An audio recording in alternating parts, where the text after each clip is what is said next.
Simbilan, Malaysia aron hisgutan ang mga potensyal na oportunidad sa pagamuhunan o mga plano sa kalambuan sa Davao del Norte. Ang maong panaghisgot misunod sa pagbisita sa gobernador sa State of Nigeria Simbilan, diin napahimutangan ang posibilidad sa mas lig-on na kolaborasyon tali sa duha ka lugar. Gilauman niya kini makatampo sa pagtubo sa ekonomiya o pagpalapad sa internasyonal na panag-uban sa probinsya.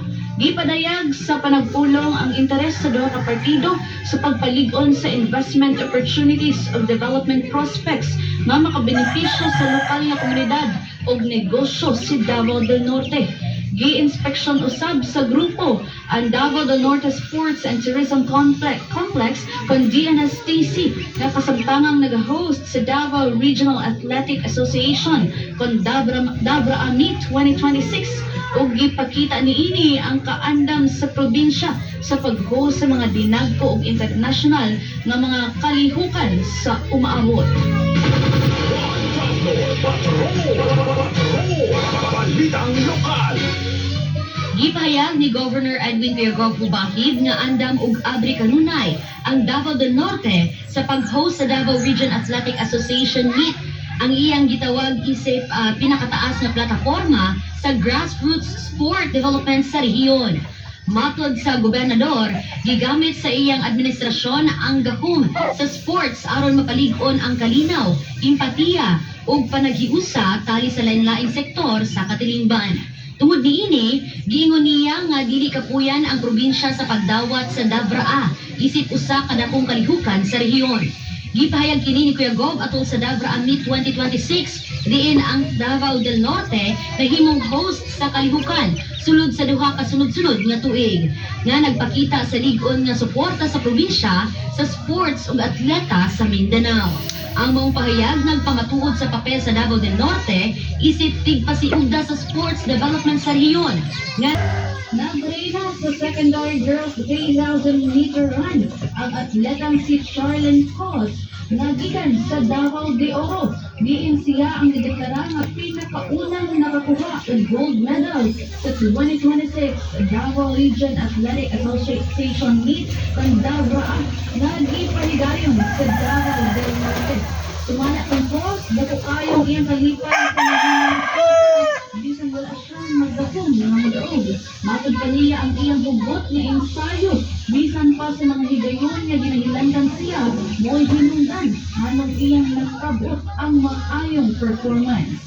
Ang estudyanteng atleta na nagikan sa Maragusan National High School nagpakita og lig-on nga determinasyon ug ang iyang mga kompetensya gikan sa Davao City Dorians na sina Faith Marie Ucon, silver medalist, ug Ryan Lee Manyakap, bronze medalist. Dito si Gambo usab sa iyang coach na si Venus Blaya Catalia ang kalampusan sa atleta na nag-ingon nga ang kadaugan ni Cos bunga sa iyang walay kasoy nga ensayo, disiplina ug kalig-on sa pag-aabang sa mga hagit.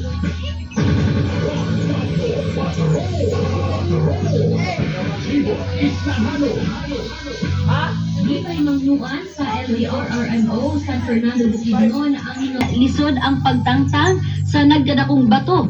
Mao nga gilauman nga wulungtad pa ang panahon sa paglimpyo. Ang mga motorista sa ug biyahero gidasig nga likayan ang maong ruta hangtod sa laing pahibalo. Dungag pa sa LDRRMO para sa alternatibong ruta mamahimong muagi sa Sairi Highway paingon sa Budas ug Davao City kung gikan og padulong sa Bukidnon ug Davao del Norte. Ang publiko giawhag nga sundon ang instruksyon sa lokal nga otoridad ug likayan nga ang pagpabilin dool sa mga bungtod tungod sa posibilidad sa secondary landslides.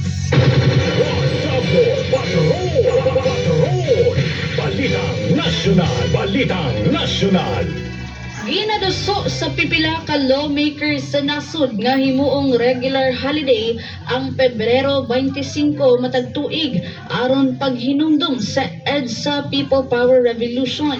Gisumite ang House Bill 7911 ni Akbayan Representatives Shell Yukno Percival Sendanya o Dada Esmula uban si Dinagat Islands Representative Arlene Bagao.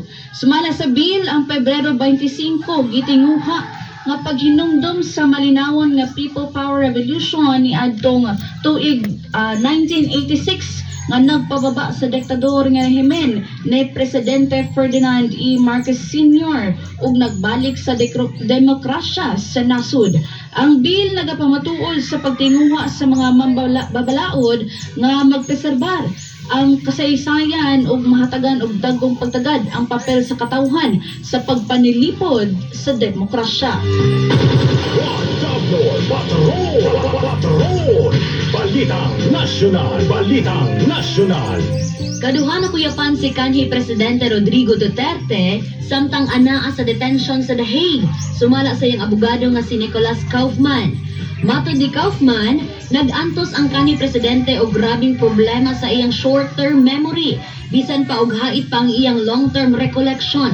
Matod niya, nagkaluyaangan ug nagkahuyang si Duterte ug ang iyang kahimtang kinahanglan atimanon uban ang pag-amping og respeto.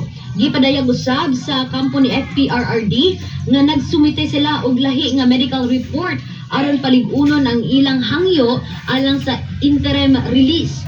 Inihuman una nang gisalikway sa korte ang mga ebidensyang nagpunting sa pisikal ug mental nga kapuyang sa kanhi Presidente.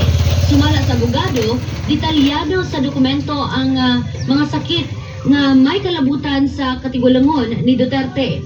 Dugang pa niya, tungod sa problema sa short-term memory, naglisod si Duterte sa paghatag og klaro ug padayon nga instruksyon sa iyang legal team. Di pasabot usab ni Kaufman nga dili nila ipakita sa publiko ang kanhi Presidente alang lamang sa demonstrasyon. Ilabi na na nag-anhang sila og sa mga pagtuhog sa International Criminal Court. Samtang, gisugdan na gahapong adlaw sa ICC ang mga pagdungog aron hibaluon kung ipadayon ba ang hearing batok kung Duterte kalabot sa giingong krimen, batok sa katawhan nga nagdigit sa iyang kampanya kontra illegal na droga.